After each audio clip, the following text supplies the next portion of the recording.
우리들 살아가면서 여러 가지 일이 많이 부딪힙니다.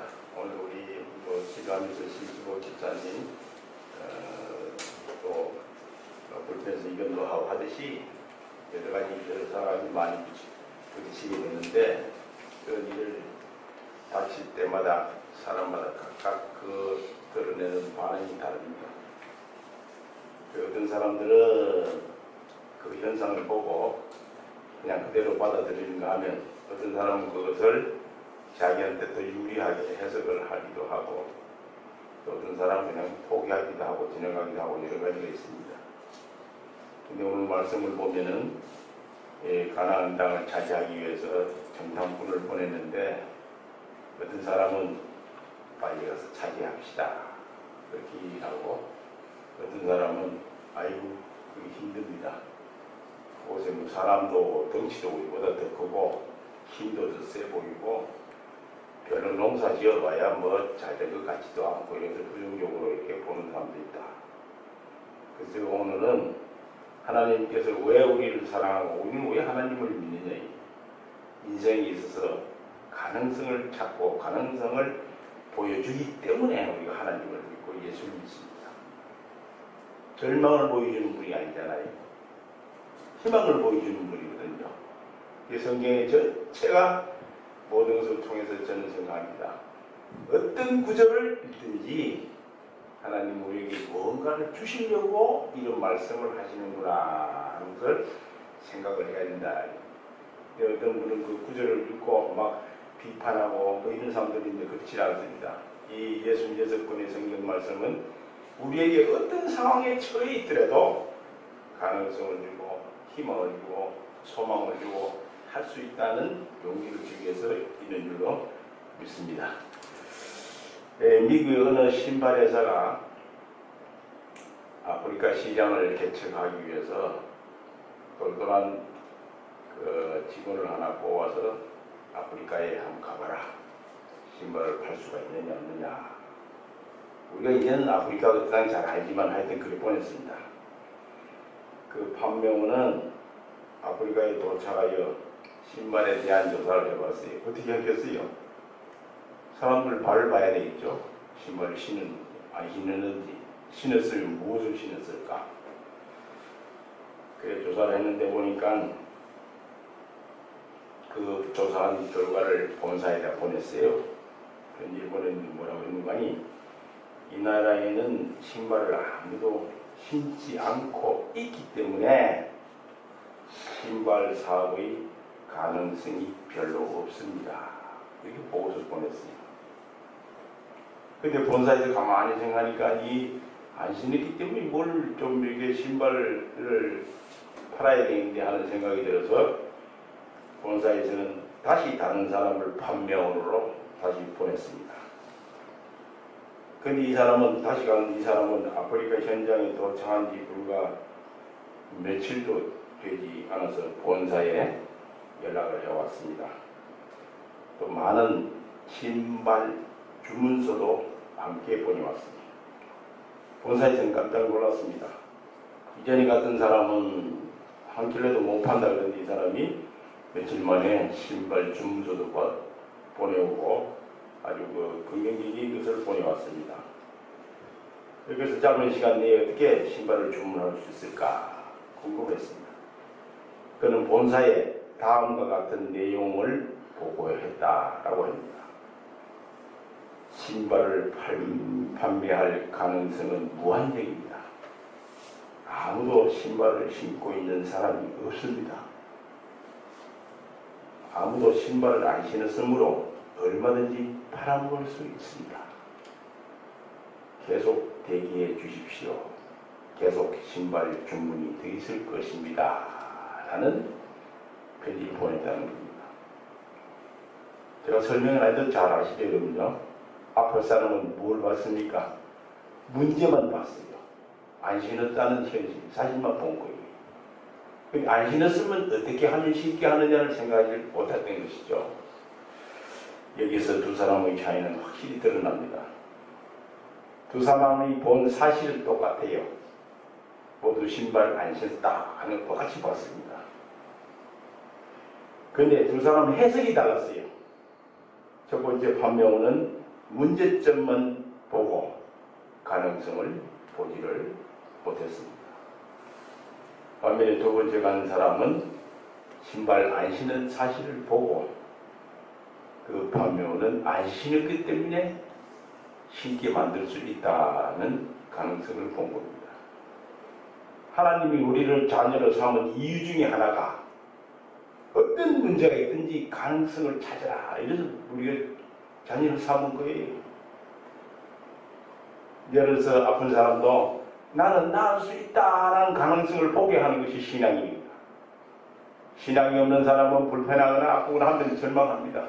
왜 나한테 이런 병을 주냐, 나한테 왜 이렇게 아프게 하느냐 하는데, 신앙을 가진 사람은 그렇지 않습니다.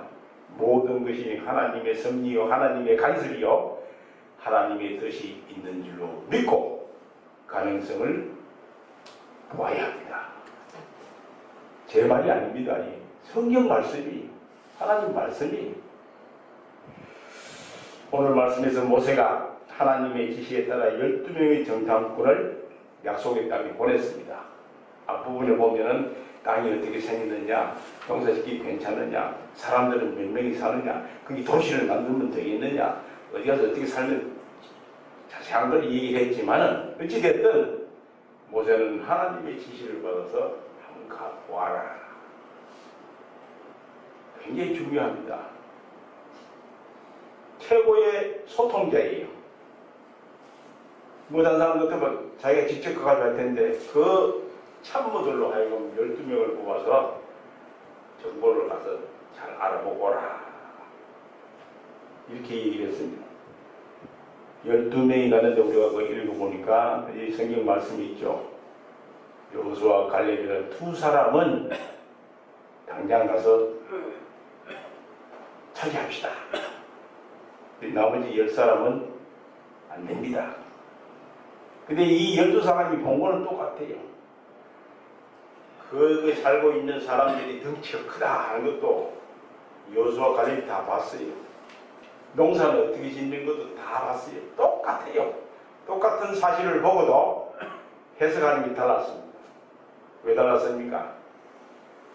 여호수아와 갈렙은 거기에 있는 사람이 덩치가 우리보다 큰 걸 보고도 그 덩치 큰 사람을 누구와 비교했겠어요? 하나님과 비교한 거예요. 지 아무리 덩치 커봐야 하나님과 비교하면 아무것도 아니다. 비교를 하나님하고 했습니다. 나머지 10명은 누구하고 비교했습니까? 자기 자신하고 비교했어요.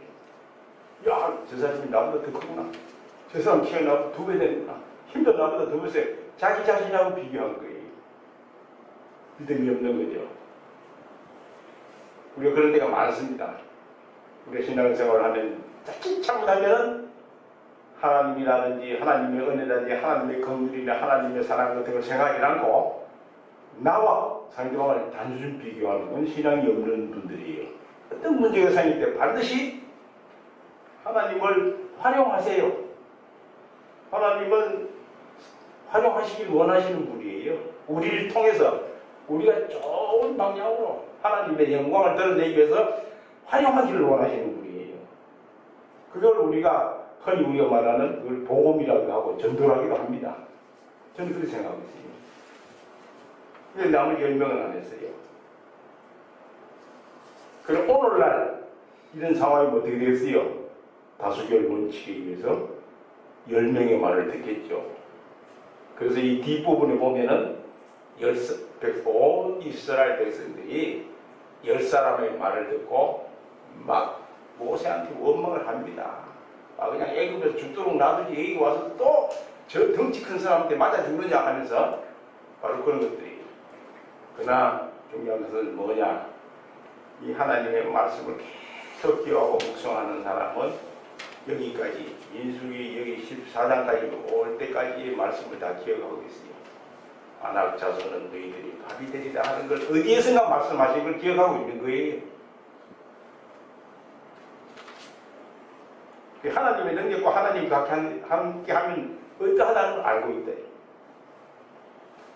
그래서 우리는 오늘 말씀을 통해서 여러 가지 어려움이 있고 여러 가지 좋은 일이든지 나쁜 일이든지 늘 가능성을 보는 우리 모두가 되기를 저는 간절히 바랍니다. 지난 시간에 제가 그 스타벅스 얘기를 했는데요. 저는 그 회장 슐츠는 참 존경을 합니다. 그 사람 제가 보면 따지는 하지만 그 사람이요. 커피점 서너 개밖에 없을 때 시작을 했을 때 아주 가난한 집안이잖아요. 돈이 필요했어요. 돈 많은 어떤 사람에게 편지를 보냈어요. 자세히 설명을 해가지고. 그러니까 이 사업은 가능성이 있다 하는데 확신을 가지고 편지를 보냈어요. 몇 번 보냈는지 모르죠. 226번인가 편지를 보냈어요. 200, 왜? 됩니다. 가능성이 있다는 것을 확신할 때까지 편지를 보냅니다. 그 돈 가진 사람이 200번, 220몇 번의 편지를 받고 투자 안 하겠어요? 투자합니다. 오늘 우리 사람들은 젊은이들 뿐만 아니라 모든 사람들이 우리 특별히 우리나라 사람들 보면 좀 끈기 좀 부족한 것 같아요.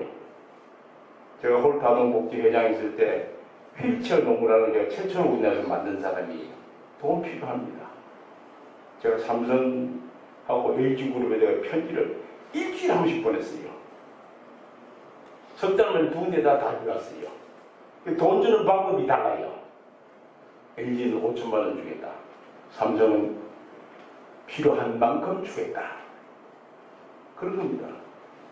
여러분요, 가능성 얼마든지 있어요. 돈을 건전하게 사용하고 돈을 건강하게 사용하려면 돈 있는 사람에게 편지를 한 100분만 써보세요. 투자합니다. 100번 아무도 아니에요. 200 몇 번? 226번을 썼어요. 그분은. 저는 그 사람하고 직접 대화를 안 해봤지만 그런 오늘 이 말씀과 같은 그런 가능성을 마음속으로 굳게 믿었다는 거예요. 이 가능성을 믿으니까 자기가 하고 있는 사업에 대한 설명을 잘 할 수 있는 거예요.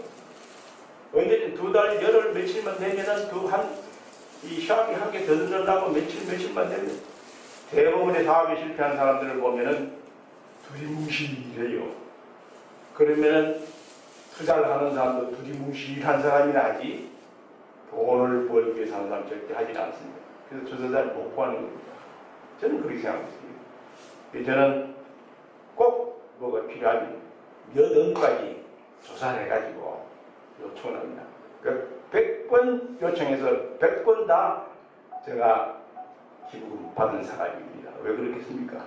가능성을 보고 자세하게 그 사람이 돈을 기부를 하고 투자를 함에 있어서 좀 값어치 있다 이런 생각이 들어야지 하잖아요. 그렇지 않나요?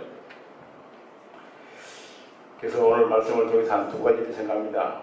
우리가 가능한 이 가능성을 보고 가능한 인생을 살려면은 사실을 좀 정확하게 보는 눈이 좀 필요하다 이런 말씀입니다. 30절에서 갈렙은 백성들을 안심시켰다고 했습니다. 어떻게 안심이 되겠어요? 자세하게 얘기하니까 안심이 된 거예요. 세밀하게 하니까 안심이 된 거예요. 앞부분 보면 거기가 뭐 생산되는지 좀 정보를 가져라 보자 그러니까 포도송이를 메고 왔다 그러잖아요.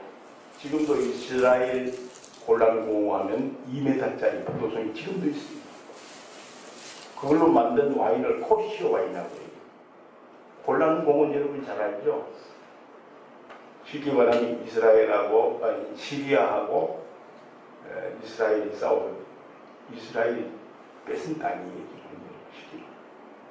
뺏은 땅에다가 포도를 심었어요. 왜? 시리아가 함부로 다시 쳐들어도 못하도록 하겠다. 포도송이 하나가 1m, 2m입니다. 시리아 군이 이렇게 보니까 포도송이를 향해서 총을 쏠 수가 없는 거예요. 뺏어야 되겠는데 다시. 그렇습니다. 그게요. 신앙적인 접근이 땅을 관리하고 물건을 관리하고 하는 게 신앙적인 접근. 성경이 다 있는 말을 그대로 합니다. 그래서 우리는 안심시켰다. 사람을 안심시키려면 사실을 사실대로 자세하게 설명해 줘야 됩니다. 그래야 안심이 됩니다. 사람들을 속여가지고는 안심이 안 되죠. 사실을 사실대로 정확하게 보면 문제를 해결할 수 있는 눈이 떠있는 줄로 믿습니다. 영국의 그 런던 선교회라는 데서 이 보고서를 보니까 이런 게 있어요. 언젠가 세계 여러 나라의 젊은이들을 초청해가지고 선교에 대한 그 세미나와 기도회를 가졌어요. 그래서 그때 이 젊은이들이 그 선교에 관한 세미나 기도 제목이 너희는 세상의 소금이다 라는 제목으로 우리가 어떻게 선교를 할 것인가, 어떻게 기도를 할 것인가를 논의했습니다. 이 모임에서 우선 그 기도회를 주관하는 분이 이런 질문했어요. 참석자들에게. 소금의 뜻이 무엇인가? 소금이라 그러면 생각나는 게 뭔가를 한마디씩 해라. 참석자들에게. 그렇게 하니까 뭐 소금은 바람직한 맛을 낸다. 뭐 소금은 물건이 상하는 것을 막는다. 소금은 많이 먹으면 짜다. 하여튼 우리가 흔히 알 수 있는 그런 의견들을 많이 냈어요. 젊은이들이. 그런데 그 중에 참석한 한 소녀, 여자아이가 있었는데 중국에서 온 소녀였어요. 이 소녀는 회의 내내 아무 말이 없었어요. 그러다가 이제 많은 그런 의견이 나온 다음에 마침내 이 소녀가 소금에 대해서 자기 의견을 한번 하겠습니다. 라고 했습니다. 그 소녀가 한 말이 이 말입니다. 소금은 갈증나게 합니다. 감동을 안 받는 분이 소금을 많이 안 들어보신 분이네. 그러니까 소금이라는 걸 먹어보지 않은 사람이 전부 의견을 얘기한 거예요. 그래서 이 소녀는 자기가 소금을 많이 먹어보고 보니까 소금을 먹으면 갈증이 나더라 하는 걸 얘기했어요. 그래서 그게 채택이 된 거예요. 선교나 복음을 전하는 것은 복음을 받아들이는 사람에게 복음에 대한 갈증을 하게 만드는 이 굿뉴스에 대한 하나님의 복음에 대한 갈증을 하게 만들게 된다는 걸 알려줘요. 이게 중요한 겁니다. 그리고 우리가 경험하지 않은 가능성, 이 경험을 하지 않은 사람들이 이 런던 선교인데 유명한 선교회 중에 하나인데 대부분의 선교사를 간 사람들이 왜 갔는고 하니 성경을 아무리 읽어도 감동은 오는 것 같긴 한데 모르겠다 이게. 그래서 선교사를 지망해서 한번 가보겠다 이게. 가보면은 성경 말씀이 뭔지를 알겠다 해서 지망한 선교사가 제일 많은 곳이 영국의 런던 선교회예요. 달달달 외웠어요 그 사람들이. 앞만 읽어도 이 몸에 와닿는 게 피부에 팍팍 와닿지 않는 거예요. 아이고 내가 이러니 차라리 아프리카나 인도나 중국에 가가지고 한번 해보겠네. 그러면 내가 알겠지. 그래서 현장에 가서 하나님의 말씀이 뭐냐, 하나님의 은혜가 뭐냐, 하나님의 사랑이 뭐냐 알게 됐다는 이런 얘기입니다. 여러분 인생은 이 소녀처럼 하나님의 사랑에 대한 하나님의 은혜에 대한 긍휼에 대한 우리가 갈증을 느껴야 됩니다. 그래야지 가능성을 볼 수 있고 소망을 가질 수 있습니다. 갈증이 없으면은 밋밋해지는 거예요. 여러분이 잘 알잖아요. 뭐 우리나라 월드컵에서 4강에 올랐을 때 그 감독이 그랬잖아요. 뭐 배고프다 아직도 헝거리 정신이다. 저는 헝거리가 이건 안 된다고 생각합니다. 우리 인생살이는 갈증을 느끼지, 아주 갈급한 갈증을 느껴야 돼요. 그 갈증을 느낀 대표적인 사람이 예수예요. 40일 동안 금식을 해도 왜 문제가 없었느냐? 하나님을 만나는, 하나님의 사랑을 만나는 광야에 가서 그 갈증을 느끼기 때문에 40일 동안 잠 안 자고 밥 안 먹고 말해도 아무 문제가 없는 거예요. 근데 갈증을 덜 느끼는 사람이 그러다가 다 죽습니다. 우리나라에요 40일 금식하다 죽은 사람 많아요. 박희진이 안 했지만 왜? 그 하나님의 사랑과 은혜에 대한 갈증이 좀 부족했기 때문에. 그러나 예수님은 하나님이잖아요. 그분이 하는데 우리가 어찌 같이 할 수 있습니까? 그냥 따라가는 것 뿐입니다. 여러분이 하나님이 되려고는 생각하지 마세요. 그저 예수님이 하는 행적을 뒤따라가면서 감사하게 가면은 여러분이 원하고 또 하나님께서 원하는 사랑하는 백성이 되는 줄로 믿습니다. 우리가 또 그리고 가능한 인생을 살려면 사명감이 좀 있어야 됩니다. 어느 심리학자가 연구한 바에 의하면 인간은 5개의 가능성을 머릿속에 가지고 있다라고 했는데 어떻게 세웠는지는 모르겠어요. 5개라 그러면 저 같은 사람은 맨날 며칠을 세도 제대로 sel지 몰라요. 하여튼 5개라는 가능성이 모든 사람에게 다 있다는 거예요. 근데 그것을 단 한 개도 사용 못하고 평생을 마치는 사람도 있다라고 그 심리학자는 얘기를 했습니다. 그래서 우리 사회복지라든지 심리학 상담할 때는 이 많이 사용을 합니다. 당신은 5개나 되는 가능성이 머릿속에 있다. 그래서 오늘부터 나하고 같이 하나씩 끄집어내서 함께 사용해보자. 이 5개는. 그러나 반대로 생각하면 인간의 불가능성도 5개쯤 되겠죠. 가능성이 5개 있으니까 불가능한 생각도 5개나 같이 들어있는 겁니다. 조금만 우리가 어려움에 부딪히고 좀 잘 안 되면 불가능성으로 자꾸 빠지게 되는 겁니다. 절대 그러지 않기를 바랍니다. 그러므로 불가능도 무한하다는 얘기가 되겠어요. 오늘 30절 말씀에서 우리가 곧 올라가서 그 땅을 취하자라고 한 것은 사명감의 발로다. 하나님이 함께 하는 게 분명히 우리는 할 수 있다라고 했고, 가나안 땅에 들어가겠다는 사명감과 하나님의 약속은 지켜진다는 사명감이 있었기 때문이다. 그래서 우리는 무엇을 할 것인가를 결정하기 위해서는 반드시 사명감이 있어야 됩니다. 자기가 할 수 있는 것에 대한 사명감이 있어야만 무엇을 하든지 간에 바라는 열매를 맺을 수 있는 줄로 믿습니다. 갈렙이 사명감이 있으니까 사람들을 걱정하지 말라며 안정시키고 가서 찾아간 것이고, 또 사명감이 있었기 때문에 성공할 수가 있습니다. 독일이 낳은 그 유명한 무노케테라는 사람이 있죠. 인간의 생활은 언제나 두 가지로 이루어진다라고 했는데, 그 하나는 여러분 생각날 거예요.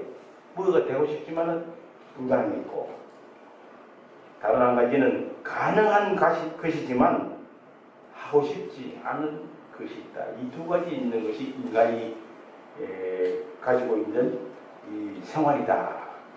이렇게 얘기했습니다. 저는 이 사람의 말을 인정을 하지만은 믿지 않습니다. 하고 싶지만 불가능한 것 있어요. 그럼 우리 예수 믿고 하나님을 믿는 사람은 가능합니다. 불가능한 것이 하나도 없습니다. 이 사람은 보통 인간의 말을 합니다. 그리고 가능한 것이지만 하고 싶지 않은 것도 우리가 인간적으로 생각하면 있어요. 우리 어느 모임도 가고 싶긴 한데 누구 때문에 가기 싫다 이런 것도 있잖아요. 그런 것을 극복하는 것이 뭔가 신앙입니다. 그러나 하나님은 이러한 두 가지의 인간의 삶의 모습을 다 받아들입니다. 하나님은 우리가 하고 싶은 것을 강구하고 노력하면 도와주셔서 가능하게 만드는 줄로 믿습니다. 하기 싫은 것도 강구하세요. 가고 싶지 않은 것도 한번 가보세요. 그리고 할 수는 있는데 안 하는 것도 하세요. 그리고 하나님은 우리가 하고 싶지 않은 것도 예수 그리스도 안에서 하고 싶도록 만드는 줄로 믿습니다. 그렇게 해서 하는 일에서 사명감을 갖게 되고, 그래서 예수를 믿고 하나님을 믿는 사람들은 무슨 일을 하든지, 어려운 일을 하든지 쉬운 일을 하든지 즐겁게 할 수밖에 없습니다. 왜요? 뒤에 하나님이라는 빽이 있기 때문에. 이런 무슨 일을 하다가요 잘 안 풀리면 성경 읽으세요. 많이 읽지 마세요. 아무 데나 들쳐서 한 장 정도 소리 내서 읽으세요. 자기가 말하는 것을 자기가 들어야지만 됩니다.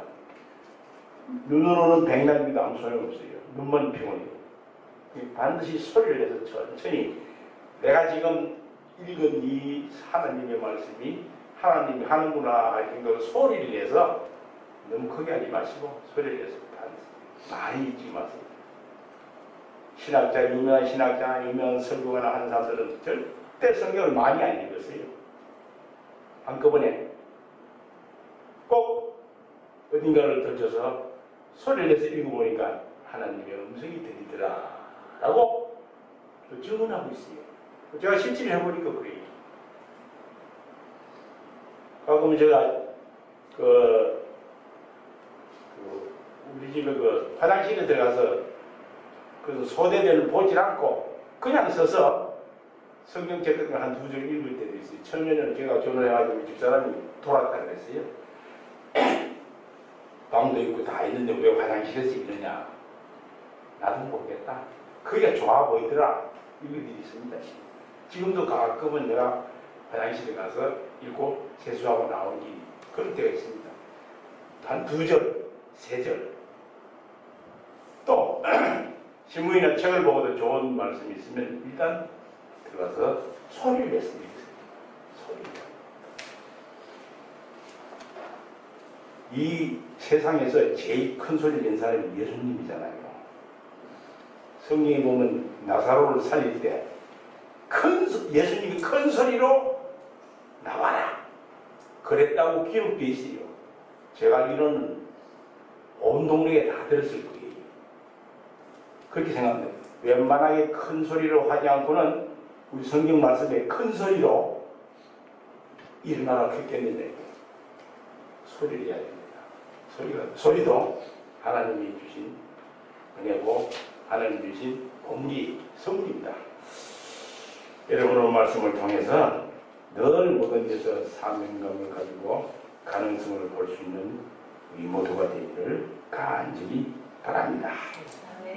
갈렙처럼 사실을 바르게 보는 눈을 가지고 사명감을 가지고 살아갈 수 있는 우리 모두가 되기를 저는 간절히 빌겠습니다. 기도하겠습니다.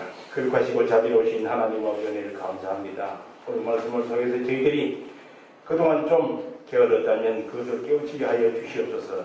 늘 모든 문제에 있어서 가능성을 보는 눈과 귀와 입을 가지게 할 수 있도록 도와주시옵소서.